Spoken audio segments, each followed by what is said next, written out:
Hello everyone, welcome back to my channel.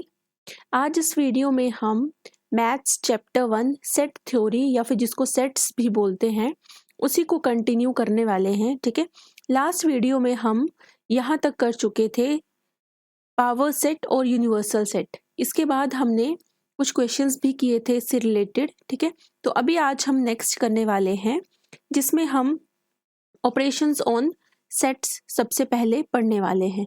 ठीक है, तो यहाँ पे हम लिखेंगे हेडिंग अपना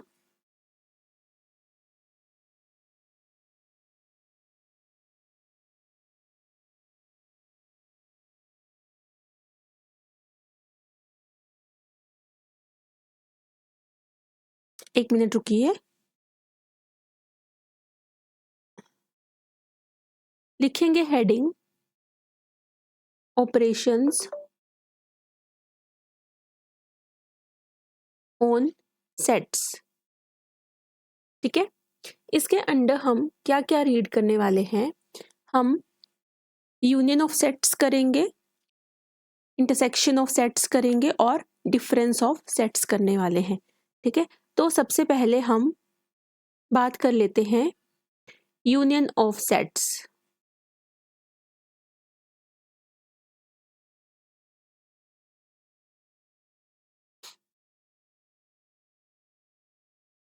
जिसमें क्या होता है कि अगर हमारे पास दो सेट ए और बी गिवन है, ठीक है, तो सिंबल कौन सा यूज करेंगे, इस तरह से यूनियन वाला। ठीक है,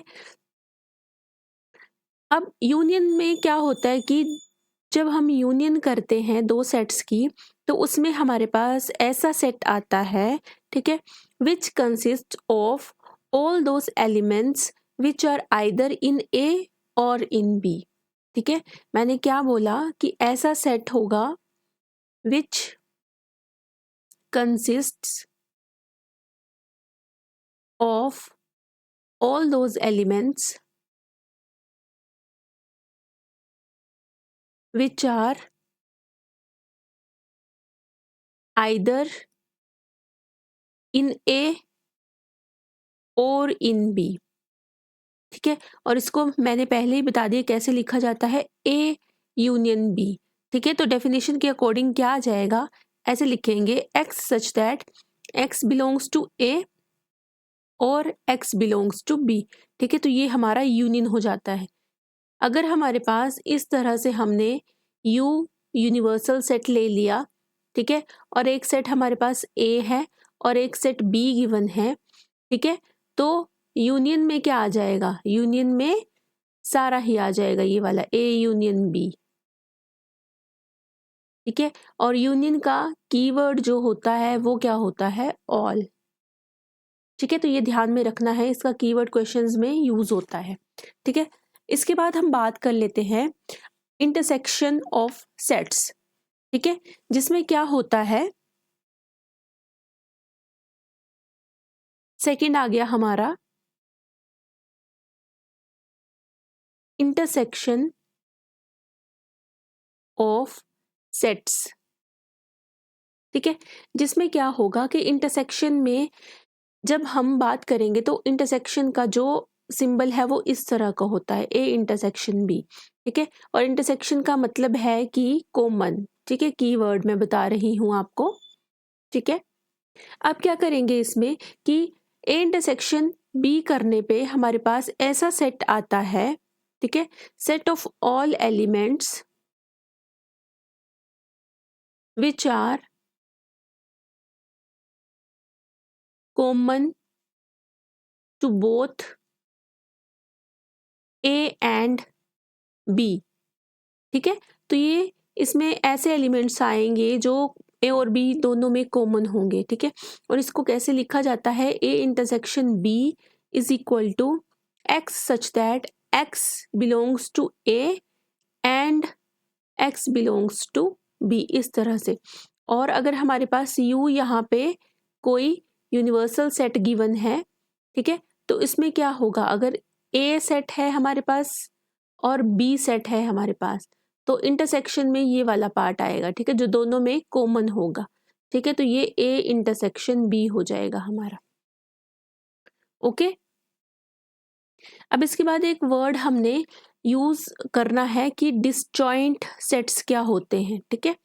डिसजॉइंट सेट्स ये ऐसे सेट्स होते हैं जिसमें ए इंटरसेक्शन बी जो है वो फाई के इक्वल आ जाए, तो ए और बी को हम क्या बोल देते हैं, डिसजॉइंट। इसका मतलब है कि दोनों सेट्स डिसजॉइंट कब होंगे, if they have no common element, ठीक है। दो सेट्स कब कहलाएंगे डिसजॉइंट, जब उनके पास कोई भी कॉमन एलिमेंट नहीं होगा, ठीक है। अब हमने जो यूनियन किया उसकी हम कुछ प्रॉपर्टीज जो है वो देख लेते हैं, ठीक है, क्योंकि ये प्रॉपर्टीज जो है ये इंपॉर्टेंट प्रॉपर्टीज हैं। डायरेक्ट इनका यूज हम क्वेश्चन में कर लेते हैं या फिर ये डायरेक्ट भी पूछी जाती हैं, ठीक है। तो यहाँ पे लिखेंगे कि प्रॉपर्टीज क्या होती हैं यूनियन की, ठीक है।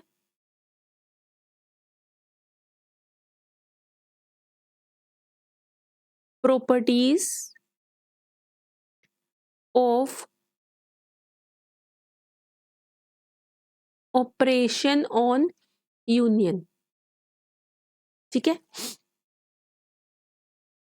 सबसे पहले हम बात कर लेते हैं कॉम्यूटेटिव लॉ कि ये कॉम्यूटेटिव लॉ को क्या करती है, फॉलो करती है, ठीक है। तो फर्स्ट में क्या लिखेंगे, अगर ए यूनियन बी है तो वो बी यूनियन ए के इक्वल होता है, इसको बोलते हैं कॉम्यूटेटिव लॉ, ठीक है। सेकंड है हमारे पास, अगर ए यूनियन बी करके फिर यूनियन सी के साथ करो, या फिर ए यूनियन पहले से ही बी यूनियन सी करो फिर ए के साथ करो, तो ये इक्वल आते हैं, ठीक है। तो ये कौन सी लॉ है हमारी, एसोसिएटिव, ठीक है। तो ये एसोसिएटिव लॉ को भी फॉलो करता है। इसके बाद थर्ड है हमारे पास, अगर ए की यूनियन हम फाई के साथ करें तो वो ए ही आता है, ठीक है। फोर्थ है हमारे पास, अगर ए यूनियन ए करेंगे तो वो ए के ही इक्वल आएगा, ठीक है। इसके बाद हमारे पास एक और प्रॉपर्टी है जो है हमारे पास फिफ्थ प्रॉपर्टी, कि अगर हम यूनिवर्सल सेट की यूनियन करें ए के साथ तो वो यूनिवर्सल सेट ही आता है, और ए यूनियन ए को करने पे अगर ए ही आता है तो इस लॉ को बोलते हैं आइडम्पोटेंट लॉ, आइडम्पोटेंट लॉ, ठीक है। तो ये थी कुछ प्रॉपर्टीज यूनियन की। इसी तरह से हमने इंटरसेक्शन पढ़ा, तो इंटरसेक्शन की भी कुछ जो प्रॉपर्टीज हैं वो हम यहाँ पे देख लेते हैं, ठीक है। Some properties of operation of intersection, ठीक है। तो फर्स्ट प्रॉपर्टी है हमारी A intersection B is equal to B intersection A के इक्वल होता है। सेकेंड प्रॉपर्टी है हमारी ए इंटरसेक्शन बी करो फिर इंटरसेक्शन सी के साथ करो, या फिर A intersection B intersection C के साथ करो तो वो इक्वल ही आता है, ठीक है। थर्ड है हमारे पास फाई इंटरसेक्शन ए करो तो वो फाई के इक्वल ही आता है, ठीक है। तो ये तीन प्रॉपर्टीज हमने देख ली। अब नेक्स्ट प्रॉपर्टी देखते हैं हम अपनी फोर्थ प्रॉपर्टी, अगर यूनिवर्सल सेट के साथ इंटरसेक्शन करो ए की तो वो ए के इक्वल आएगा। फिफ्थ प्रॉपर्टी है हमारी, ए की इंटरसेक्शन ए के साथ करेंगे तो वो ए के इक्वल ही आएगा। और यहाँ पे सिक्स प्रॉपर्टी है हमारी, ए इंटरसेक्शन होगा यहाँ पे, ए इंटरसेक्शन अगर हम करें बी यूनियन सी के साथ, ठीक है। ए इंटरसेक्शन अगर हम बी यूनियन सी के साथ करें तो वो डिस्ट्रीब्यूटिव लॉ को फॉलो करेगा, मतलब ए इंटरसेक्शन बी हो जाएगा ठीक है, बीच में यूनियन आ जाएगा और ए इंटरसेक्शन सी हो जाएगा। ठीक है, तो ये कौन सा लॉ है हमारा? इस लॉ को बोलते हैं हम डिस्ट्रीब्यूटिव लॉ। ठीक है, तो ये हमने प्रॉपर्टीज भी पढ़ ली इंटरसेक्शन और यूनियन की। ठीक है, अब इसके बाद नेक्स्ट हम बात कर लेते हैं अपनी डिफरेंस ऑफ सेट्स। ठीक है, तो डिफरेंस ऑफ सेट्स में क्या होता है कि दो सेट्स का अगर हमने डिफरेंस लेना है तो वो कैसे लेंगे? ठीक है,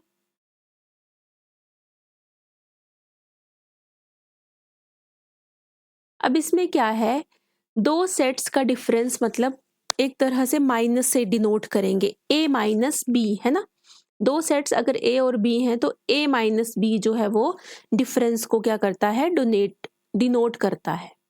ठीक है, तो अब इसके बाद हम क्या करेंगे, अगर हमारे पास हमने समझना हो वेन डायग्राम से, तो ये हमारे पास यूनिवर्सल सेट है।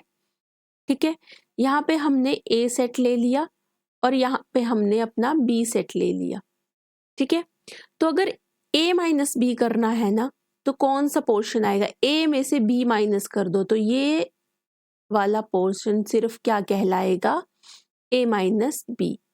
ठीक है, ये ए था पूरा, इसमें से बी वाला पार्ट माइनस कर दिया तो ये ए माइनस बी बच गया। ठीक है, डेफिनेशन क्या होती है, वो सारे सेट्स आ जाएंगे इसमें, set of all those elements, सारे एलिमेंट्स आ जाएंगे which are in A and not in B. ठीक है, जो ए में होंगे लेकिन बी में नहीं होंगे। ठीक है, अब इसको डिनोट किया था हमने ए माइनस बी से, तो ये क्या बना हमारा, x such that x belongs to A and x does not belongs to B, इस तरह से। ठीक है, अब इनसे रिलेटेड हम क्वेश्चन भी डिस्कस कर लेते हैं ताकि हमें ज़्यादा क्लियर हो जाए कि कैसे क्वेश्चंस बनते हैं इन टॉपिक से रिलेटेड। ठीक है, तो क्वेश्चन है हमारे पास कि अगर हमारे पास ए सेट और बी सेट गिवन है, ठीक है, ए में है X such that X is a natural number होना चाहिए एंड मल्टीपल ऑफ थ्री का मल्टीपल होना चाहिए। ठीक है, और बी में है हमारे पास X such that X is a natural number, यहाँ पे भी नेचुरल नंबर की ही बात हो रही है लेकिन लेस देन 6 होगा। ठीक है, तो अब हम इसमें फाइंड क्या करेंगे, फाइंड करेंगे ए यूनियन बी। ठीक है, तो ए यूनियन बी हमने इसमें फाइंड आउट करना है। तो यहाँ पे हमारे पास अगर ए सेट की बात करें तो ए सेट यहाँ से क्या बना, इसको रीड करो कि नेचुरल नंबर होना चाहिए और मल्टीपल ऑफ 3 होना चाहिए। तो ये हो गया 3, 6, 9, 12 अप टू सो ऑन, ऐसे चलता जाएगा क्योंकि मल्टीपल है ना। बी में क्या आएगा, नेचुरल नंबर लेस देन 6, तो 1, 2, 3, 4, 5। अब इसमें हमने क्या करना है, ए यूनियन बी करनी है। यूनियन का मैंने क्या बताया था, यूनियन का मतलब ऑल, तो हमने सारे ही ले लेने हैं। तो जैसे ही हमने सारे लिए तो 1, 2, 3, 4, 5, यहाँ तक तो ये आ गए, 1, 2, 3, 4, 5, 3 यहाँ में इंक्लूड हो गया। अब इसके बाद क्या चलेगा, 6, 9, 12 अप टू सो ऑन, इस तरह से। तो ये हमने ए यूनियन बी जो है वो फाइंड आउट कर ली। ठीक है, अब इसके बाद नेक्स्ट क्वेश्चन देख लेते हैं। नेक्स्ट क्वेश्चन है हमारे पास फिर से क्या गिवन है, यहाँ पे सेट ए और बी गिवन होंगे। इस क्वेश्चन में भी क्वेश्चन है हमारे पास, अगर हमारे पास ए है जिसमें एलिमेंट्स हैं ए और बी सेट है जिसमें एलिमेंट्स हैं हमारे ए बी और सी। ठीक है,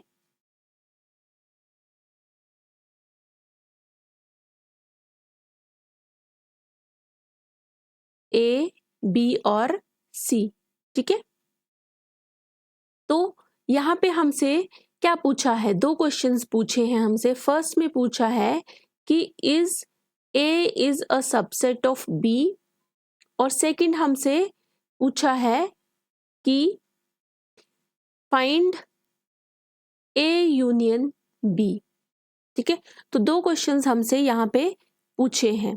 ठीक है, देखिए आप इस क्वेश्चन को कैसे हम सॉल्व करेंगे। कुछ आइडिया है आपको इस क्वेश्चन से रिलेटेड? सोचिए जरा। ठीक है, क्या ए सबसेट दिख रहा है बी का? तो फर्स्ट क्वेश्चन में क्या हो जाएगा कि यस, है ना। सबसेट में क्या बताया था हमने कि इसमें जो ए के एलिमेंट्स हैं वो सारे बी में होने चाहिए, तो वो तो हैं ही, है ना। तो ए सबसेट है बी का। ठीक है, ए वाले सारे एलिमेंट्स हमने कहाँ से लिए हैं? बी में भी दिख रहे हैं ये हमें। तो ए इज सबसेट ऑफ बी। अब सेकंड का क्या हो जाएगा? ए यूनियन बी करनी है ना, तो ए यूनियन बी किसके इक्वल हो जाएगा? सारे ही लेने पड़ेंगे, मतलब ए बी सी सारे ही आ जाएंगे। ठीक है, अब इसके बाद नेक्स्ट क्वेश्चन है, अगर हमसे पूछा जाए कि A union B union C एक और सेट आ जाए अगर हमारे पास, ठीक है, तो उसमें हम क्या करेंगे? कुछ नहीं करना है, बस A union B union C सारों को लेना पड़ेगा। अगर हमारे पास ए है जिसमें एलिमेंट्स हैं 1 2 3 4, बी है हमारे पास जिसमें एलिमेंट्स हैं 3 4 5 6, और अगर सी है हमारे पास जिसमें एलिमेंट्स हैं 7 8 9 10। ठीक है, तो इसमें हमसे पूछा है कि A union B union C क्या हो जाएगा। तो A union B union C करने के लिए हमें क्या करना पड़ेगा? सारे के सारे एलिमेंट्स हमें लेने पड़ेंगे।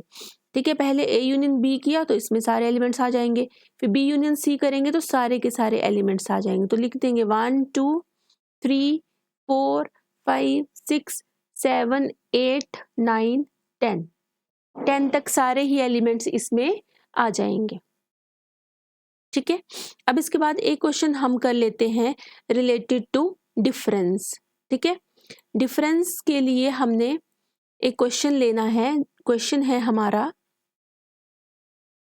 अगर हमारे पास x है सेट जिसमें एलिमेंट्स हैं a b c d, ठीक है, y है हमारे पास जिसमें एलिमेंट्स हैं f b d g। ठीक है, तो हमने फाइंड आउट करना है x माइनस वाई और सेकंड में y माइनस x। ठीक है, तो फर्स्ट के लिए सबसे पहले x माइनस वाई करेंगे, है ना। तो इसमें क्या आ जाएगा? फर्स्ट देखो, फर्स्ट के लिए यहाँ पे करती हूँ इसको मैं, x माइनस वाई किसके इक्वल? x में से y माइनस कर देना है। तो यहाँ पे क्या था? a b c d, तो इसमें से क्या माइनस हो जाएगा? b और d, है ना। तो यहाँ पे बच जाएगा ये a c। इसी तरह से सेकंड वाला है y माइनस x, y में से x वाले माइनस कर दो, तो इसमें से b और d माइनस कर दो, तो ये आ जाएगा f और g। तो ये हमारा डिफरेंस वाला क्वेश्चन भी हो गया। ठीक है, अब इसके बाद हम नेक्स्ट पे चलते हैं जिसमें हम डिस्कस करने वाले हैं कॉम्प्लीमेंट ऑफ अ सेट। किसी सेट का कॉम्प्लीमेंट क्या होता है? ठीक है, complement of a set.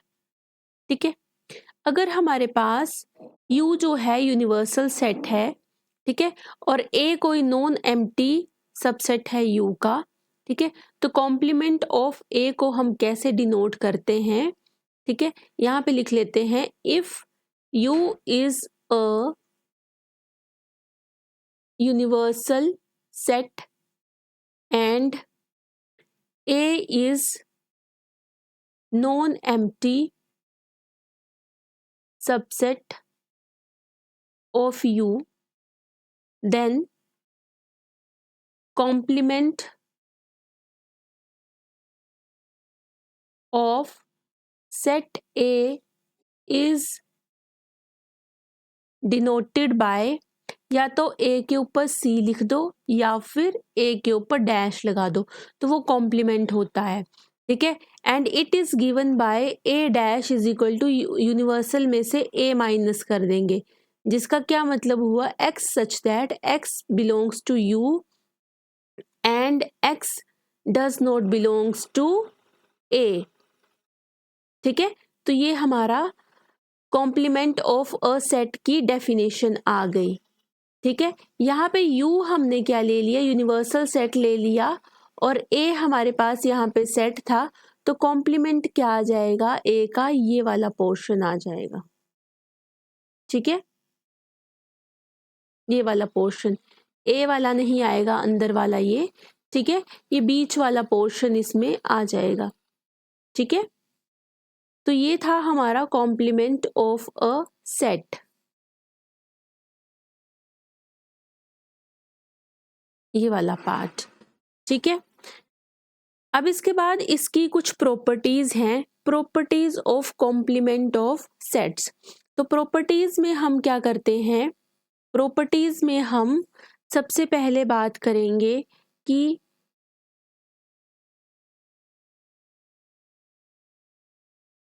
A union A dash किसके इक्वल होता है। फर्स्ट में A यूनियन A डैश होता है हमारा U के इक्वल। सेकंड है हमारा A इंटरसेक्शन A डैश, वो होता है फाई के इक्वल।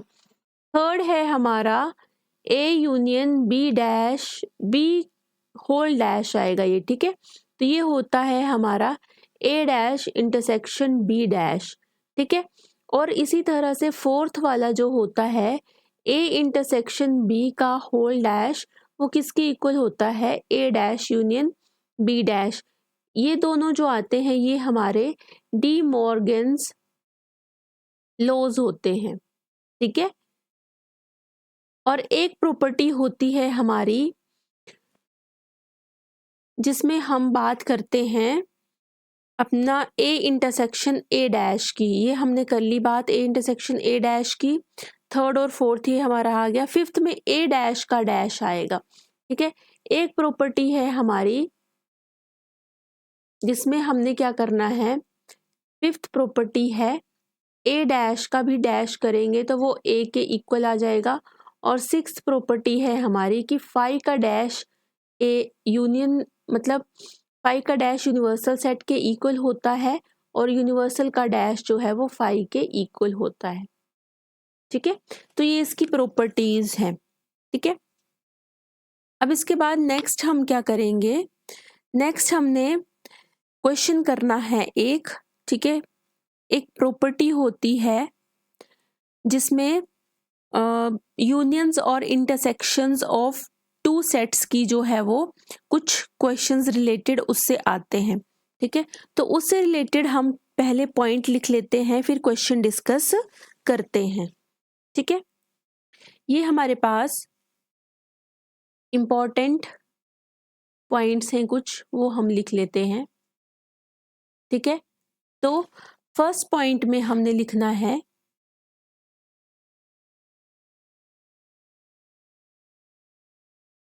अगर हमारे पास A and B finite sets हैं और इस तरह से हैं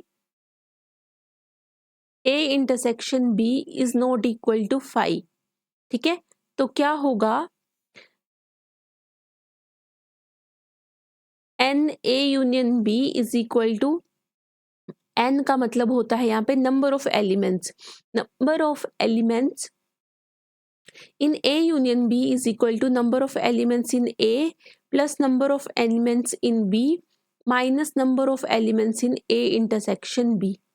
ठीक है, सेकेंड पॉइंट है हमारे पास अगर A and B disjoint sets हैं। ठीक है, तो क्या होगा, number of elements in A union B is equal to number of elements in A plus number of elements in B हो जाएगा। ठीक है, थर्ड है हमारे पास अगर A B and C are finite sets, अगर ये फाइनाइट सेट्स हैं तो क्या होगा, अब यहाँ पे तीन की बात आ गई है, तो number of elements in A union B union C किसके इक्वल होता है, number of elements in A plus number of elements in B plus number of elements in C minus number of elements in A intersection B minus number of elements in B intersection C minus number of elements in A intersection C plus number of elements in A intersection B intersection C. ठीक है, इसके बाद एक और point है, fourth point, उसको भी लिख लेते हैं। Number of elements in A किसके इक्वल होता है? Number of elements in A minus B minus number of elements in A intersection B. ठीक है, तो ये कुछ इंपॉर्टेंट पॉइंट्स थे related to union and intersection of two sets. ठीक है, तो इससे रिलेटेड जो क्वेश्चन बनता है वो मैं आपको बता देती हूँ किस तरह से ये क्वेश्चन जो है वो फ्रेम होता है, उसको भी हम डिस्कस कर लेते हैं। तो क्वेश्चन है हमारा, अगर x and y are two sets such that number of elements in x is equal to 17, number of elements in y is equal to 23 and number of elements in x union y is equal to 38। तो हमने find करना है number of elements in x intersection y। तो ये जो important points लिखवाए इनमें से ही ये जो है वो रिजल्ट यूज होने वाला है। यहाँ पे जो गिवन है उसको हमने देख लिया, जो हमारे पास गिवन था, और हमने जो फाइंड आउट करना है उसको लिखेंगे, और हमारे पास जो फॉर्मूला था यहाँ पे पीछे रिजल्ट में उसको लिख लेंगे। यहाँ पे हमारे पास पता है हमें कि number of elements in x union y किसके इक्वल होता है? Number of elements in x plus number of elements in y minus number of elements in x intersection y। ठीक है, तो जो वैल्यूज गिवन है उनको पुट कर देंगे। इसकी वैल्यू है 38, इसकी वैल्यू है 17 और इसकी वैल्यू है 23। बस इनको सॉल्व करना है और हमारे पास रिजल्ट आ जाएगा। ठीक है, तो ये क्या वैल्यू आएगी हमारे पास? ये आ गई हमारे पास 40 और ये आ गया हमारे पास -38 विच इज इक्वल टू 2। तो 2 हमारा जो है यहाँ पे वो आंसर हो जाएगा। ठीक है, अब इसके बाद एक क्वेश्चन मैं आपको होमवर्क में देती हूँ, ठीक है, जो आप खुद सॉल्व कीजिएगा। अगर हमारे पास एक ग्रुप है 400 पीपल का, ठीक है, 250 जो हैं उसमें से वो स्पीक करते हैं हिंदी एंड 200 जो हैं वो स्पीक करते हैं इंग्लिश। ठीक है, तो हमने बताना है how many can speak both Hindi and English. ठीक है, तो इसमें मैं हिंट दे देती हूँ आपको कि आपको गिवन क्या क्या है। ठीक है, तो आप इसको फाइंड आउट कर सकते हैं इजीली। ठीक है, हमारे पास गिवन है यहाँ पे H union E is equal to 400। H Hindi के लिए यूज कर रही हूं मैं और E इंग्लिश के लिए। ठीक है, तो यहाँ पे है 200, H वाले हिंदी वाले 250, ठीक है, और इंग्लिश वाले हैं हमारे पास 200। ठीक है, तो हमने फाइंड आउट क्या करना है यहाँ पे? इंटरसेक्शन वाले। ठीक है, तो ये फाइंड आउट करना है। ऊपर वाले क्वेश्चन की तरह ही ये क्वेश्चन जो है वो होने वाला है। ठीक है, इससे रिलेटेड बहुत सारे ऐसे क्वेश्चंस होते हैं जो एग्जाम में पूछे जाते हैं। ठीक है, इसके बाद हमारे पास एक इम्पॉर्टेंट रिजल्ट और है जिसको मैं आपको लिखवा देती हूँ। ठीक है,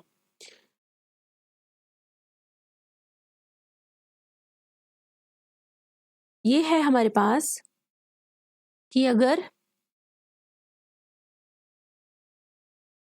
a complement minus B complement होता है तो वो किसके इक्वल होता है? b माइनस ए के इक्वल होता है।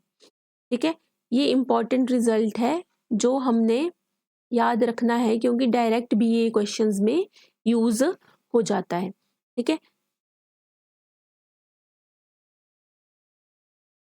इसके बाद कुछ पॉइंट्स और भी हैं जिनको हम लिख लेते हैं, ठीक है। अगर हमारे पास P of A is equal to P of B है, ठीक है,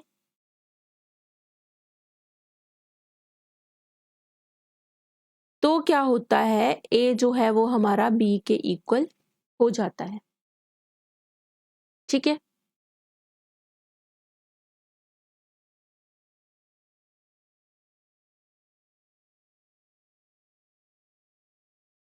तो ये रिजल्ट दोनों ही इम्पॉर्टेंट हैं, ठीक है, इनको आप देख लीजिएगा। इस वीडियो में हम इतना ही करेंगे। Thanks for watching, bye everyone.